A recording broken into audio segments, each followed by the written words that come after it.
Halo semuanya, balik lagi bersama Film Reviewer. Film ini dimulai dari seorang jurnalis bernama Justin. Dia sedang berada di airport untuk pergi ke Tel Aviv, Israel. Bukunya yang berjudul The End of Civility juga terpampang di bandara itu. Dia mendatangi rak buku untuk melihat bukunya, kemudian bertemu dengan Joe. Joe langsung tahu bahwa Justin adalah pria yang ada di depannya, karena Joe adalah fans berat Justin. Joe meminta tanda tangan Justin, jadi Justin membeli satu buku kemudian menandatangani buku tersebut untuk Joe. Lalu mereka berpisah, dan Justin berbicara dengan istrinya di telepon.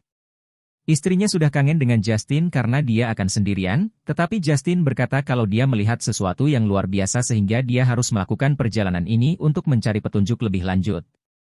Selagi mereka berbicara di telepon, Justin mengamati beberapa kebetulan yang terjadi. Hari ini adalah 15 Oktober, sama dengan nomor penerbangannya yaitu 1015. Kemudian ada delay di keberangkatan pesawat, sehingga mereka akan berangkat pada jam 10:15. Setelah menunggu beberapa saat, para penumpang mulai menaiki pesawat itu. Ketika dia berada di dalam, dia melihat sebuah keluarga yang kursinya terpisah.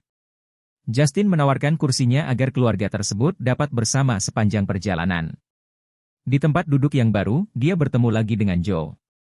Ketika dia selesai menaruh tas dan duduk, dia melihat ada MP3 player yang tertinggal di sana.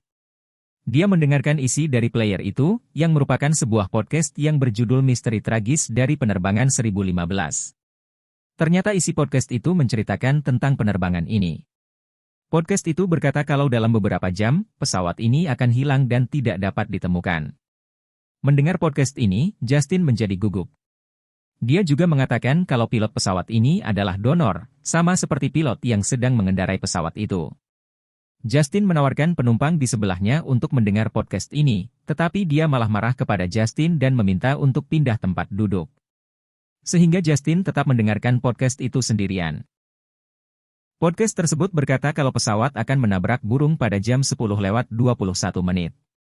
Ternyata hal tersebut benar terjadi, dan pesawat tersebut menabrak burung tepat di jam yang dikatakan. Justin menjadi semakin panik, dan dia lari ke toilet untuk meyakinkan dirinya bahwa semua akan baik-baik saja. Setelah itu, dia kembali ke tempat duduk dan meminta penjelasan dari pramugara tentang burung tersebut. Tetapi pramugara tidak tahu apa-apa tentang kejadian itu. Justin meminta untuk berbicara dengan pilot, tetapi pramugara menolaknya, karena tidak ada kepentingan yang mendesak. Karena ditolak, Justin berteriak kepada pramugara itu, tetapi dia kemudian sadar dan meminta maaf kepada pramugara atas perlakuannya yang tidak sopan itu. Dia kembali mendengar podcast, dan mendengar bahwa pesawat akan hilang tepat di jam 11:15 setelah pilot mengatakan, "Selamat malam, New York." Mendengar hal ini, Justin menjadi semakin panik. Tetapi dia berusaha untuk menenangkan dirinya. Dia melihat di televisi kalau penumpang dapat melihat pilot dari kamera yang ada di pesawat. Podcast tersebut berkata kalau sistem komunikasi di pesawat mungkin berkaitan dengan peristiwa yang akan terjadi.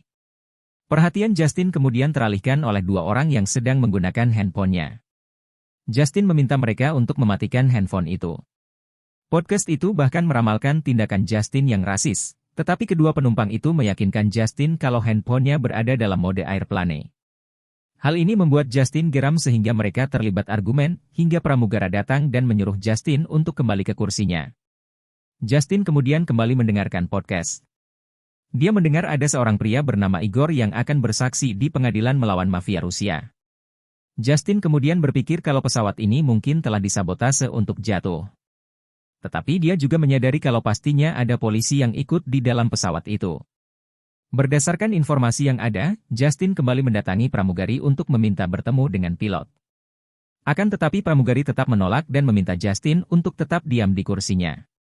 Merasa diabaikan, Justin duduk di sebelah Joe dan menceritakan apa yang terjadi.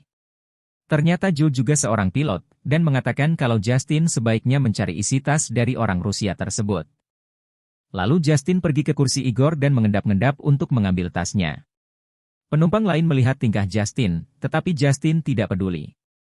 Ketika dia hendak membuka bagasi di atas kursi, tidak sengaja tasnya jatuh dan membangunkan mereka. Mereka menjadi marah terhadap Justin dan bertengkar. Justin tidak sengaja mengatakan bahwa orang Rusia tersebut akan membunuh Igor supaya tidak bersaksi di pengadilan.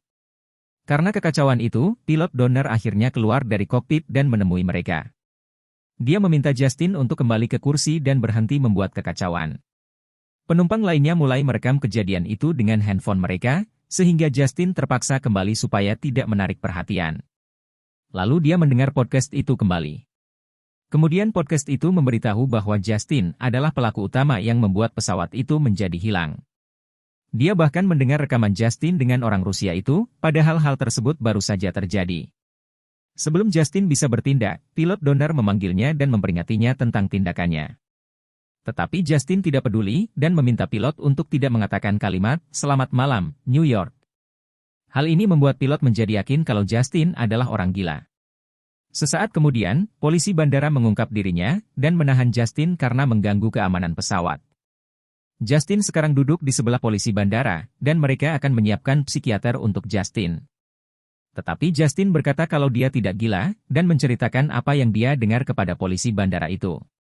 Ketika Justin hendak memberikan MP3 player itu, dia dipanggil oleh pilot ke kokpit. Ketika polisi bandara pergi, Joe mendatanginya dan berkata kalau dia percaya kepada Justin. Dia juga berkata jika Justin ditakdirkan untuk menaiki pesawat ini, maka ada kemungkinan lain yang bisa terjadi. Kemudian Justin berpikir, dan meminta Joe untuk menjadi pilot pesawat ini dan segera mendaratkan pesawat di bandara terdekat. Akan tetapi Joe membutuhkan password untuk memasuki kokpit. Justin menebak kalau password itu adalah 1015, karena angka tersebut berkali-kali muncul. Joe pergi ke kokpit, kemudian mengajar pilotnya serta mengambil alih kendali pesawat itu. Hal ini membuat semua penumpang menjadi panik, tetapi sebelum mereka bisa bertindak lebih jauh, Joe menurunkan oksigen di dalam pesawat sehingga penumpang menjadi pingsan. Setelah itu, dia kemudian berkata kalimat sakral, "Selamat malam, New York." Beberapa saat kemudian, Justin terbangun di suatu pantai. Pesawat tersebut telah jatuh dan mendarat di laut. Dia panik dan melihat sekeliling, tetapi tidak menemukan penumpang yang lain. Dia kembali mendengarkan podcast itu, dan berkata kalau pesawat tersebut terjatuh dan pencarian segera dilakukan. Sebuah kapal menemukan keberadaan mereka, dan semua penumpang selamat, kecuali Justin. Reporter berkata kalau Justin dilaporkan menghilang, karena dia tidak menemukan Justin di pulau tersebut. Tepat ketika podcast berakhir, dia melihat penumpang lain mendatangi mereka dengan marah. Mereka menuduh Justin yang membuat pesawat menjadi jatuh, tetapi Justin hanya mencoba untuk menyelamatkan mereka.